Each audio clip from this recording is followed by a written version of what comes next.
당신이 철석같이 믿고 있는 수천 년 된 신성한 경전이 사실은 고대인들이 그 척박한 환경에서 살아남기 위해 만들어낸 일종의 바이럴 마케팅 결과물이라면 어떨까요? 와, 시작부터 굉장히 도발적인데요. 그렇죠. 근데 더 나아가서 그 안에 담긴 이야기들이 무슨 역사적인 팩트가 아니라 인간의 아주 깊은 트라우마를 처리하기 위한 엄청나게 정교한 심리적 은유라면요. 약간 그 믿음의 근간을 흔들 수도 있는 질문이네요. 네, 늘 배움을 갈망하고 일상이면허 새로운 관점을 찾는 당신. 오늘 우리 대화의 세 번째 멤버로 오신 것을 진심으로 환영합니다. 오늘 우리가 마주할 텍스트가 바로 이 발칙하고도 깊은 질문에서 출발하거든요.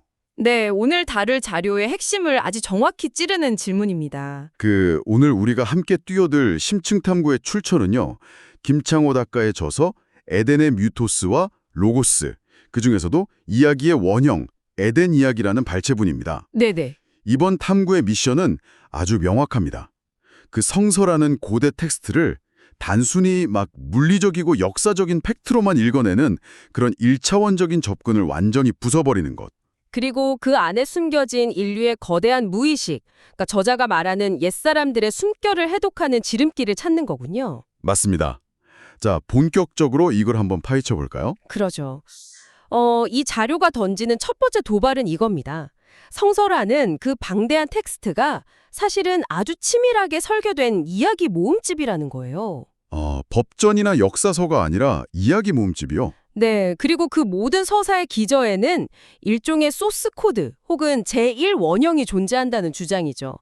저자는 그 제1원형을 창세기 1장의 그 7일 창조설화로 꼽고요. 7일 창조설화요. 네, 그리고 이어지는 창세기 2장의 에덴 이야기를 제2원형으로 봅니다.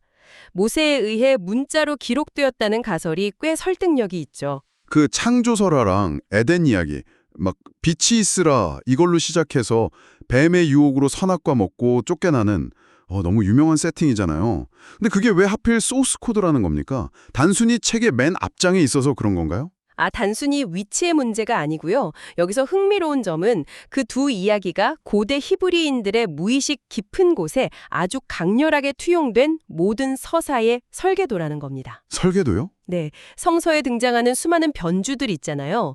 예컨대 이스라엘 왕들의 흑역사라던가 예언자들의 막 피토하는 외침 같은 거요. 네네, 엄청 많죠. 그런 서사 구조를 가만히 뜯어보면 결국 창조의 질서, 그리고 에덴에서의 상실과 추방이라는 원형적인 이야기가 계속해서 다른 옷을 입고 반복된다는 거예요. 듣고 보니까 그 대목 읽으면서 저는 약간 마블 시네마틱 유니버스 그 MCU가 떠올랐어요.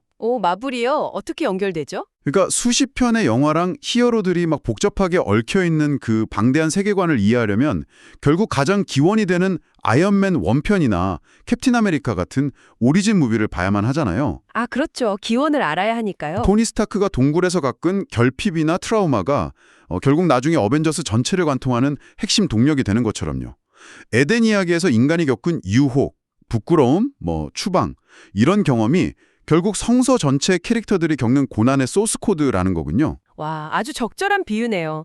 실제로 저자는 성서를 무슨 딱딱한 법전이나 윤리 규범집으로 보지 않거든요. 철저하게 내러티브, 즉 이야기로 규정합니다. 이야기로. 네, 그래서 이 창세기 1장과 2장의 원형을 이해하는 것이 성서의 모든 변주를 온전히 이해하는 가장 빠른 지름길, 저자의 표현으로는 첩경이라고 강조하는 겁니다. 근데요, 여기서 약간 논리적인 모순이 하나 생기지 않나요? 어떤 모순이요? 그게 소스코드든 오리진 무비든 간에 지금 현대에는 우리가 하드디스크나 클라우드에 영구적으로 보존을 할 수 있잖아요. 네, 그렇죠. 근데 종이도 없고 막 문자도 변변치 않던 그 까마득한 고대 시절에 도대체 이 복잡한 세계관의 원형이 어떻게 흔적도 없이 사라지지 않고 수천 년을 살아남아서 우리한테 당도할 수 있었을까요? 아주 예리한 질문입니다. 그 의문에 답하기 위해서 저자는 이야기의 생존 방식, 그러니까 진화론적인 관점을 끌어옵니다. 이야기의 진화론이요? 네, 고대 공동체가 자신들의 어떤 전통이나 관습을 후대에 물려줄 수 있는 가장 원형적인 매체가 뭐였을까요? 바로 입에서 입으로 전해지는 이야기뿐이었어요. 구전이죠. 맞아요. 근데 사람 기억력이라는 게 휘발성이 엄청 강하잖아요. 그래서 이야기가 소멸하지 않고 생존하기 위한 절대적인 법칙이 필요했던 겁니다. 그 법칙이 뭔데요? 무조건 흥미롭고 재미있어야 한다는 생존 본능입니다. 재미없는 이야기는 가차없이 소멸하니까요. 아, 무조건 재밌어야 살아남는가. 와, 이건 제가 오프닝에서 살짝 던졌던 고대 버전의 바이럴 마케팅 알고리즘이랑 완전 똑같네요. 그렇죠. 정확합니다. 우리도 막 유튜브나 틱톡 볼 때 한 3초 안에 도파민이 안 터진다 그러면 가차없이 그냥 스크롤 넘겨버리잖아요. 고대인들의 그 첩력 알고리즘도 지금이랑 다를 바 없었다는 뜻입니다. 아무리 고상한 지혜나 윤리를 담고 있어도 당장 그 모닥불 앞에 앉은 부족원들의 흥미를 끌지 못하면은 이는 다음 세대로 넘어가지 못하고 그냥 죽어버리는 거예요. 그래서 살아남기 위해 이야기꾼들이 끊임없이 초월적인 기적을 가미하고 극적인 요소를 넣고 조미료를 쳤을 겁니다. 아, MSG를 팍팍 친 거군요. 그렇죠. 그렇게 오랜 세월을 거치면서 최상의 포식자처럼 살아남은 이야기들만이 훗날 영성가들에 의해 채집되고 편집돼서 전통으로 자리 잡은 겁니다. 잠깐만요. 바로 그 지점입니다. 네. 만약에 그게 사실이라면 이건 종교인들이나 그 텍스트를 신성하게 여기는 분들한테는 굉장히 모욕적으로 들릴 수도 있는 분석 아닌가요? 그렇게 들릴 수도 있죠. 결국 그 거룩한 이야기들이 대중의 흥미를 끌기 위해서 자극적인 요소를 버무린 무슨 고대 판타지 소설이나 킬링타임용 콘텐츠에 불과하다는 뜻이 돼버리잖아요. 저자는 이 간극을 대체 어떻게 설명합니까? 겉보기에는 뭔가 성스러움을 훼손하는 것 같죠? 하지만 이것을 더 큰 그림과 연결해 본다면 논리를 끝까지 따라갔을 때 전혀 다른 결론에 도달하게 됩니다. 어떻게 달라지는데요? 흥미와 재미라는 건 어디까지나 이 이야기가 시간을 관통해서 살아남기 위한 일종의 트로이의 목마일 뿐이라는 거예요. 트로이의 목마요? 겉모습일 뿐이다. 네, 그 화려한 판타지라는 껍데기 안에 숨겨놓은 진짜 알맹이. 그러니까 저자의 표현을 빌리자면 삶의 예지와 옛사람들의 숨결이 그 안에 안전하게 보존되어 있다는 겁니다. 그러니까 재미는 배달부일 뿐이고 실제로 배달된 물건의 정체는 삶의 깊은 통찰이라는 거네요. 바로 그겁니다. 고대인들이 마주했던 거대한 자연의 공포, 이해할 수 없는 죽음, 집단의 갈등, 이런 끔찍한 트라우마들을 그들은 어떻게든 소화해내야만 했어요. 네네. 그 과정에서 만들어진 이야기는 단순한 오락거리가 아니라 생존을 위한 집단 심리치료에 가까웠을 겁니다. 그리고 여기서 저자는 시선을 집단의 거대한 이야기에서 우리 개인의 삶이라는 텍스트로 확 끌어당깁니다. 개인의 삶이요. 방금 전까지 우루 창조 얘기하다가 갑자기 우리 일상으로 내려온다고요? 왜냐하면 이야기의 본질적인 메커니즘은 고대나 지금이나 똑같으니까요. 우리의 삶을 한번 돌아보시죠. 네. 누구에게나 수많은 실패, 좌절, 수치스러운 흑역사들이 있잖아요. 하지만 그 끔찍한 상처와 시련의 시간들을 그저 고통으로만 남겨두지 않고 마침내 그것을 이겨내면서 진주처럼 빚어낸 자기다운 이야기를 써내는 사람들이 있습니다. 와, 진주라는 비유가 진짜 기가 막히네요. 그렇죠. 조개가 자기 연한 속살을 파고드는 이물질, 그러니까 그 트라우마의 고통을 견디려고 분비물을 감싸고 또 감싸서 만들어내는 게 바로 진주잖아요.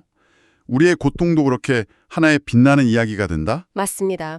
그 진주 같은 개인의 이야기가 마침내 존재 자체로 세상에 드러날 때 거기에는 단순한 재미를 넘어서는 신성의 빛, 이른바 어리서리게 된다고 저자는 말합니다. 아, 어리서린다. 네, 고대의 창조설화나 에덴 이야기 역시 인류라는 거대한 조개가 오랜 상처와 결핍을 견디며 빚어낸 영롱한 진주라는 뜻입니다. 상처를 견뎌낸 진주라니.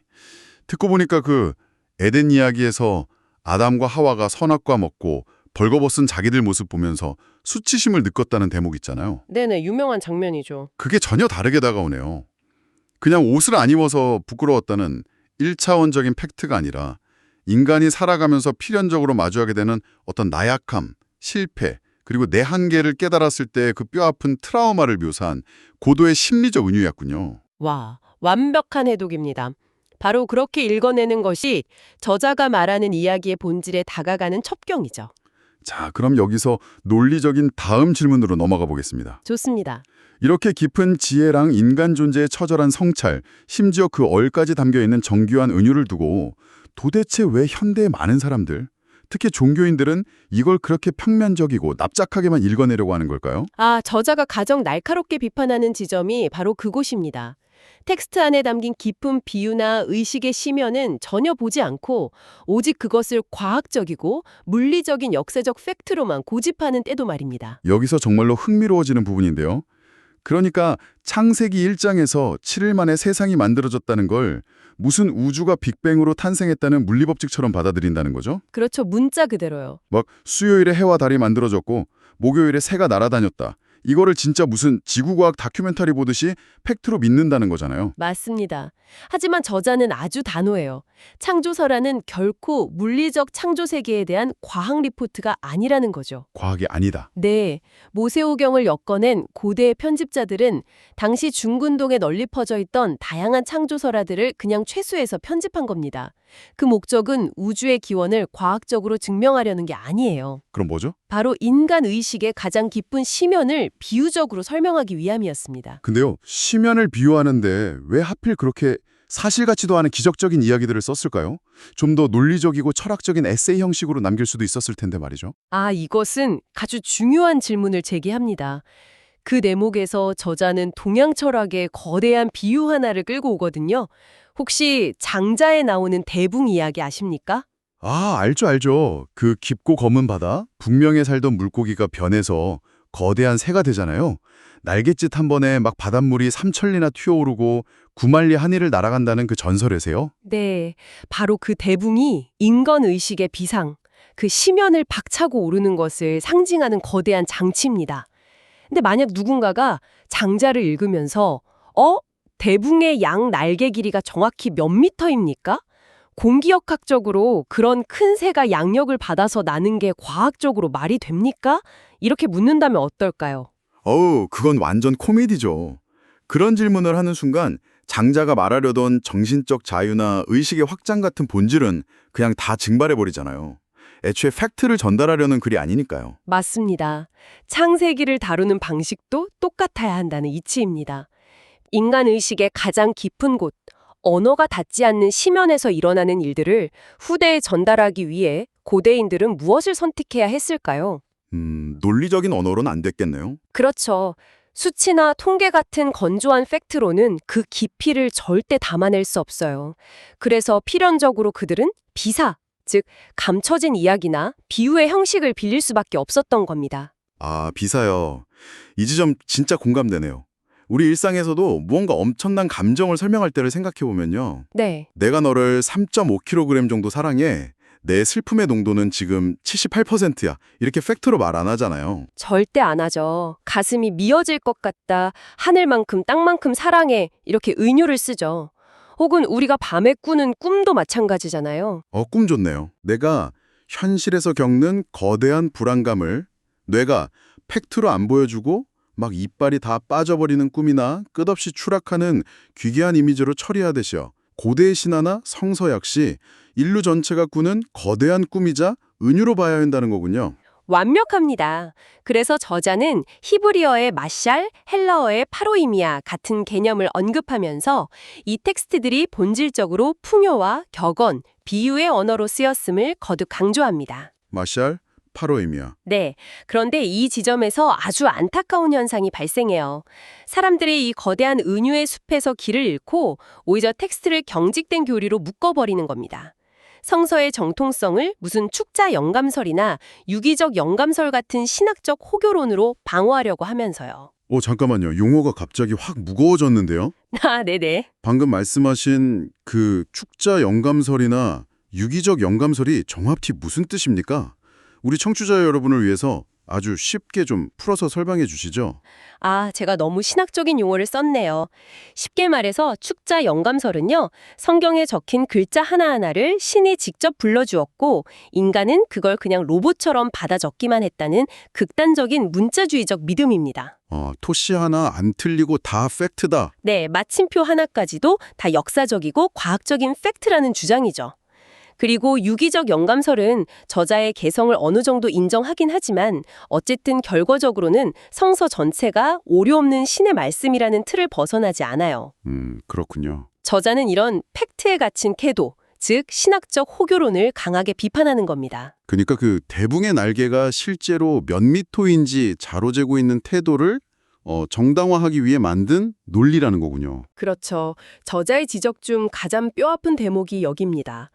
텍스트가 전달하려는 옛사람들의 지혜나 그 존재의 소리에는 귀를 완전히 닫아버린 채 이것이 무조건 역사적 사실이라고 우기는 현상. 네.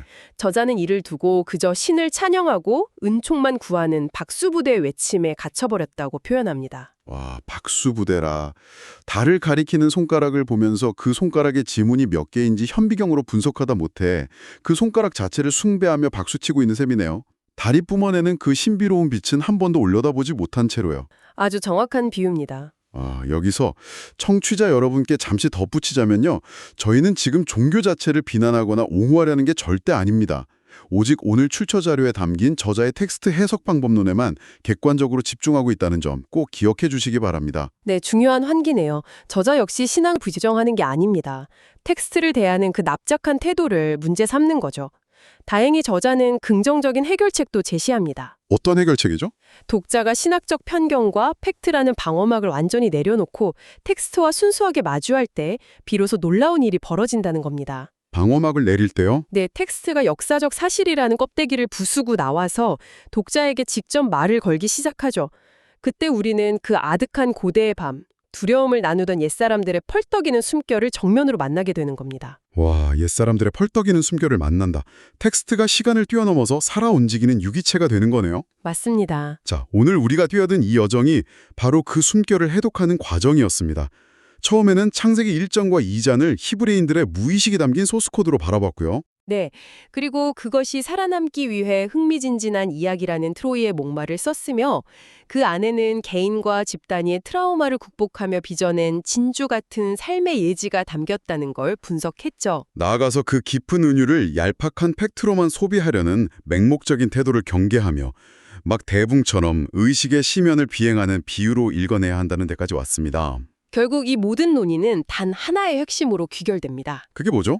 텍스트를 읽어내는 독자의 깊이가 곧 텍스트의 깊이를 결정한다. 아하, 그렇다면 이 모든 것이 우리에게 무엇을 의미할까요?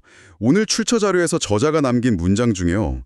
오늘 여정에 완벽한 요약이 될 만한 구절이 하나 있습니다. 어떤 구절이죠? 언제나 그러하듯 텍스트는 그를 마주하는 독자의 상태만큼만 발언한다. 와, 서늘하면서도 진짜 묵직한 거울 같은 문장이네요. 그렇죠. 독자가 1차원적인 팩트만 찾으려 들면 텍스트는 차가운 정보만 내어주지만 편견 없이 시면을 들여다볼 준비가 되어 있다면 수천 년 전의 지혜와 숨결을 폭포수처럼 쏟아내줄 테니까요. 네. 자, 청취자 여러분. 고대 문헌의 비밀을 파헤치며 달려온 오늘 우리의 심층 탐구는 여기서 마무리를 향해 갑니다. 하지만 진짜 서늘하고도 도발적인 질문은 이제부터 당신을 향합니다. 일상으로의 적용이군요.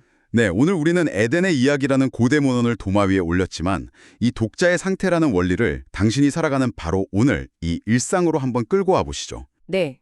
우리의 매일매일은 수많은 텍스트들로 빼곡하게 둘러싸여 있습니다. 당신이 아침마다 스마트폰으로 넘겨보는 뉴스 기사의 이면, 오늘 회의실에서 직장 동료가 무심코 내뱉던 뾰족한 말 한마디. 혹은 가족들의 이야기일 수도 있겠네요. 맞아요. 당신의 배우자나 부모님이 평생 짊어지고 있는 그들만의 고요하고 아픈 과거의 이야기들. 혹시 당신은 지금 당신을 둘러싼 이 모든 살아 숨쉬는 이야기들을 그저 눈에 보이는 얄팍한 팩트나 정보로만 납작하게 소비하고 있지 않습니까? 그래서 타인의 삶을 너무나 쉽게 재단하는 냉혹한 심판관이 되어버리거나 반대로 누군가의 화려한 겉모습만 보고 영혼 없이 환호하는 박수부대로 전락해버린 건 아닐까요? 뼈아픈 질문이네요. 타인이 내쉬는 한숨, 그들이 겪어낸 트라우마, 상처를 감싸 안으며 만들어낸 그들만의 진주. 당신은 오늘 마주친 사람들의 이야기 속에서 대봉의 날갯짓 같은 깊은 심연과 예지로운 비유를 읽어낼 수 있는 눈을 가지고 계십니까? 아니면 여전히 그 네 날개가 몇 미터냐며 따져 묻고 계십니까? 오늘 하루 당신을 둘러싼 세상의 수많은 텍스트들을 전혀 다른 렌즈로 바라보시길 제안합니다. 세상이라는 텍스트는 언제나 당신의 상태만큼만 당신에게 발언할 테니까요. 당신의 내면이 깊어질수록 세상도 당신에게 더 깊은 숨결로 화답할 것입니다.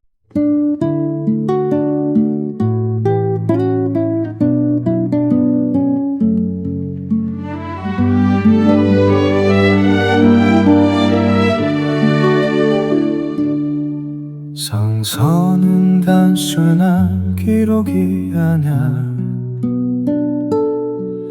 인류의 지혜가 담긴 이야기 창조와 에덴 그 뿌리에서 수많은 변주곡이 펼쳐져 공동체의 정체성 지켜 구전의 이야기 속에 숨쉬네 비유로 담긴 여치잎이 편견을 내려놓고 소통해봐 성서는 진성의 일이야 의식이 지면을 여행해 파편을 넘어선 생명이 노래 고대의 지혜를 발견해 문자 그대로만 읽지 말아요 투영된 지혜를 느껴봐요 에덴의 그림자 속에서 인류의 본질을 찾아가요 공동체의 정체성 지켜 구전의 이야기 속에 숨쉬네 비유로 담긴 옅은 편견을 내려놓고 소통해봐 성서는 신성의 비리야 의식이 지면을 여행해 파편을 넘어선 생명의 노래 고대의 지혜를 발견해